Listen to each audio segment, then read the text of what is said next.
Hello guys, welcome back to my YouTube channel the trading business. आज मैं आपके सामने एक और वीडियो लेकर हाजिर हूँ। आज का वीडियो इस प्लेलिस्ट का हिस्सा होगा, stock market for beginners basic series. आज हम डिस्कस करेंगे टाइप्स ऑफ मार्केट, कितने तरह के मार्केट होते हैं, और pros and cons of market. जैसा कि आप जानते हैं कि लास्ट वीडियो में हमने इस पॉइंट को डिस्कस किया था। आज हम डिस्कस करेंगे इस पॉइंट को। तो चलिए शुरू करते हैं। सबसे पहले टाइप्स ऑफ मार्केट।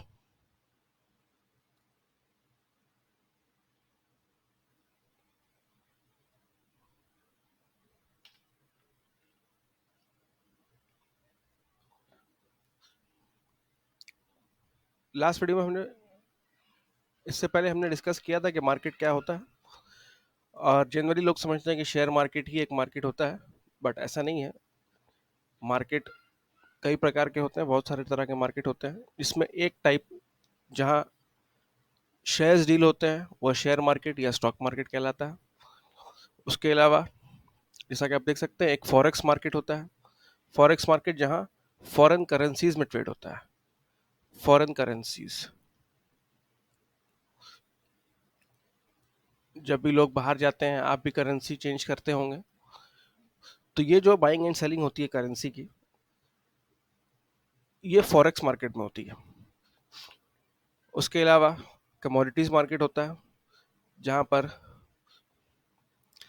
सामान को खरीदा और बेचा जाता है। सामान किस प्रकार के होते हैं? बहुत तरह के सामान होते हैं। अगर हम कमोडिटी मार्केट में बात करें तो इंडिया में जो एक्सचेंज है, जो आप कह सकते हैं जो मंडी है जहां पर कमोडिटीज ट्रेड होता है, उसको MCX कहते हैं, multi commodity exchange of India. यहाँ पर चार तरह के चार सामान ट्रेड होते हैं। एक फर्स्ट कैटेगरी जो होती है वो बुलियन कहलाती है, इसमें गोल्ड और सिल्वर ट्रेड होता है। सेकेंड कैटेगरी एग्रीकल्चरल कमोडिटीज कहलाती है, जिसमें black pepper, castor seed, crude palm oil, cardamom, cotton, mentha oil और भी बहुत सारी चीज़ें आती रहती हैं, और कभी कभी पीछे से लेस भी होती रहती हैं। थर्ड कैटेगरी है एनर्जी, जिसमें नेचुरल गैस और क्रूड ऑयल, जो कच्चा तेल होता है, ये बहुत ज़्यादा ट्रेड किया जाता है। क्रूड ऑयल ट्रेडर्स का भी फेवरेट होता है, और ऐसे भी ये बहुत ज़्यादा ट्रेड किया जाता है। और लास्ट कैटेगरी है बेस मेटल्स, यहाँ brass, aluminium, lead, copper, zinc, nickel, ये सारी चीज़ें ट्रेड होती हैं। ये कमोडिटी मार्केट कहलाता है। और लास्ट जो अभी सबसे ज़्यादा एक लास्ट कुछ ईयर्स में इवॉल्व हुआ है, क्रिप्टो करेंसीज।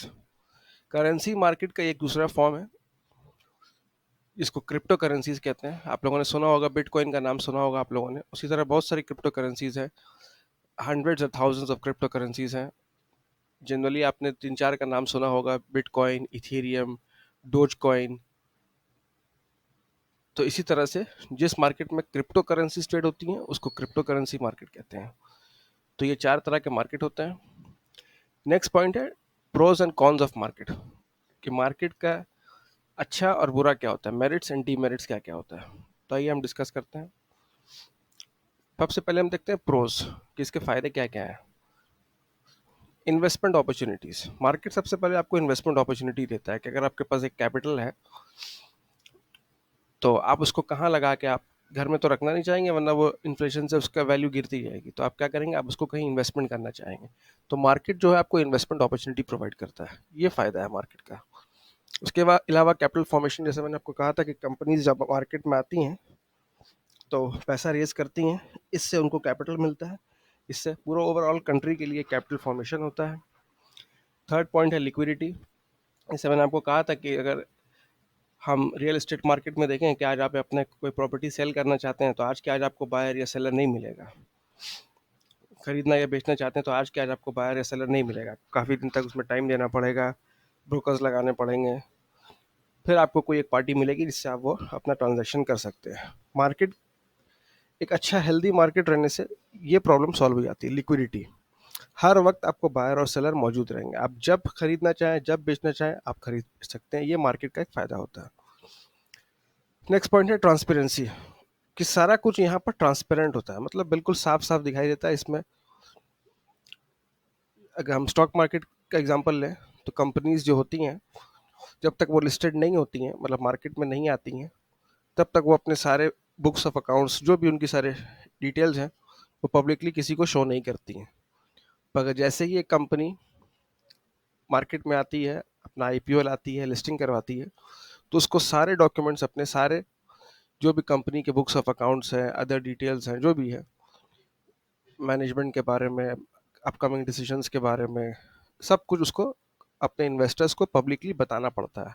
अपने एनुअल रिपोर्ट में, इन्वेस्टर्स प्रेजेंटेशन में, जो वो टाइम टू टाइम निकालते रहते हैं। तो इससे क्या होता है कि आपको एक कंपनी की पूरी ट्रांसपेरेंसी होती है, आपको सब कुछ ए टू जेड पता होता है कि कंपनी क्या है, कैसी है, नहीं है। लास्ट पॉइंट है ओनरशिप, कि जब आप मार्केट में इन्वेस्टमेंट करते हैं तो आप किसी चीज़ के ओनर भी बनते हैं। अब जैसे कंपनी, मान लीजिए इंडिया का आगे आने वाला फ्यूचर बहुत अच्छा है,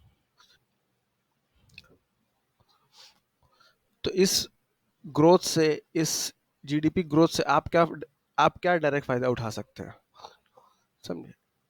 कल को इंडिया 3 ट्रिलियन 5 ट्रिलियन इकोनॉमी हो जाएगी तो आपको क्या फायदा होगा? कुछ नहीं, अगर आप इसमें इन्वेस्टेड नहीं है तो ये मार्केट आपको अपॉर्चुनिटी प्रोवाइड करता है कि आप ओनरशिप कंपनीज की लेके, जब वो कंपनीज ग्रो करेंगी तो आपका कैपिटल और आप उसके साथ साथ ग्रो करेंगे।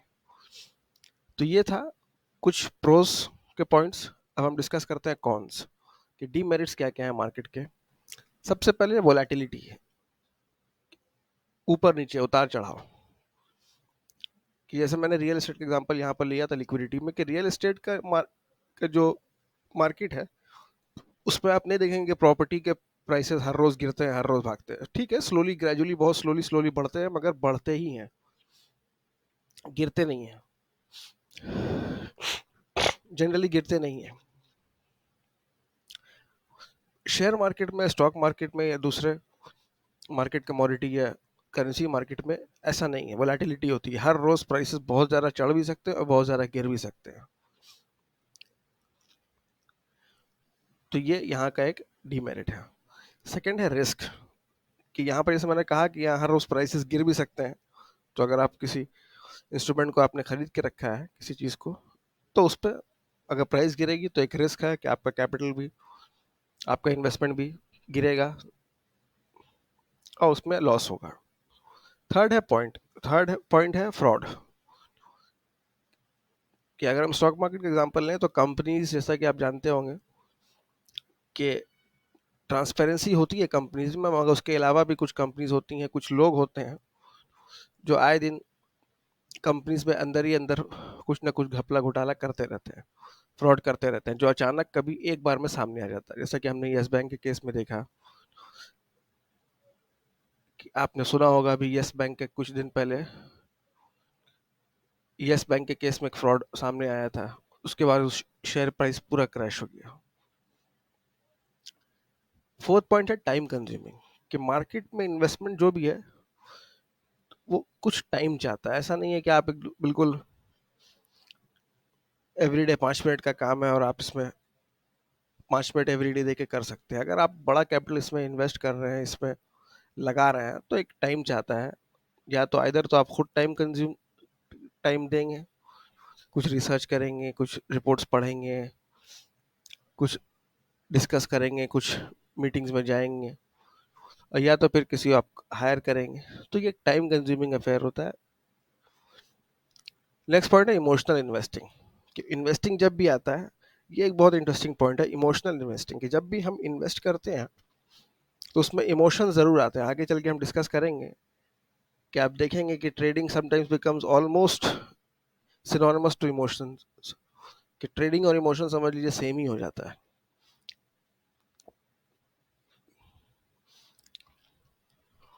नेक्स्ट पॉइंट है कॉस्ट, कि यहाँ पर इन्वेस्टमेंट का एक कॉस्ट होता है। जब आप कोई भी शेयर्स बाई, कोई भी इन्वेस्टमेंट, कोई भी इंस्ट्रूमेंट बाई या सेल करते हैं, तो आपका ब्रोकर आपसे कुछ, इसका भी हम अलग डिस्कस करेंगे, एक डिटेल वीडियो इस पे लाएंगे, क्योंकि एक वास्ट टॉपिक हो सकता है कि ट्रेडर्स के कॉस्ट क्या क्या होते हैं। जब आप ट्रेडिंग एज अ बिजनेस शुरू कर रहे हैं तो आपके कॉस्ट क्या क्या हो सकते हैं। तो ब्रोकर्स अपना चार्जेस लेता है आपसे, ब्रोकरेज लेता है, सरकार आपसे बहुत तरह के टैक्सेस लेती है, जीएसटी लेती है, जीएसटी लेती है, एक्सचेंज जहां आप ट्रेड करते हैं वो अपने फीस लेता है, और भी बहुत तरह के कॉस्ट होते हैं। ये सब आपको बेयर करने पड़ते हैं जब आप इन्वेस्टमेंट करते हैं।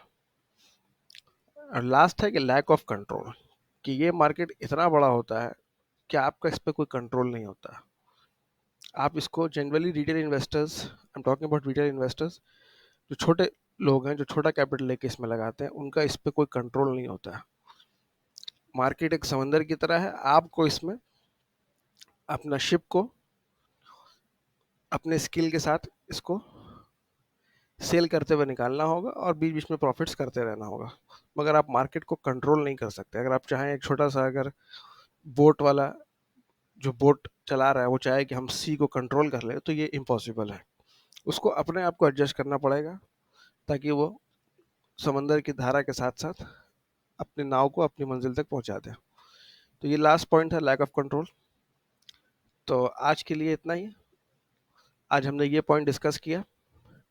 नेक्स्ट वीडियो में, जैसा कि मैंने आपसे कहा था कि हम एक एक करके सारे पॉइंट डिस्कस करेंगे। अब आप सोच रहे होंगे कि मैं क्यों ये सब पॉइंट्स आपके साथ डिस्कस कर रहा हूँ और डायरेक्टली हम ट्रेडिंग पे क्यों नहीं जा रहे हैं। पर ये सिर्फ इसीलिए क्योंकि जो गलती मैंने की थी और डायरेक्टली ट्रेडिंग सीख लिया था, और उससे पहले ना कुछ, वो मैं नहीं चाहता कि वो गलती आप भी करें, और कुछ बेसिक आइडियाज आपको हो जाएं मार्केट के बारे में, उसके बाद ही आप ट्रेडिंग शुरू करें। तो जब हम तो हम एक एक करके ये सारे पॉइंट्स को डिस्कस करेंगे। जो जो पॉइंट डिटेल डिस्कशन चाहता होगा उसको डिटेल में डिस्कस करेंगे, जैसे कि building a trading plan, getting started, fundamental and technical analysis. ये सब पॉइंट्स को हम डिटेल में डिस्कस करेंगे, और जो छोटे मोटे पॉइंट्स हैं उनको ऐसे ही कैजुअली डिस्कस करके हम आगे बढ़ेंगे। तो आज के लिए इतना ही, मिलते हैं नेक्स्ट वीडियो में। Thank you so much.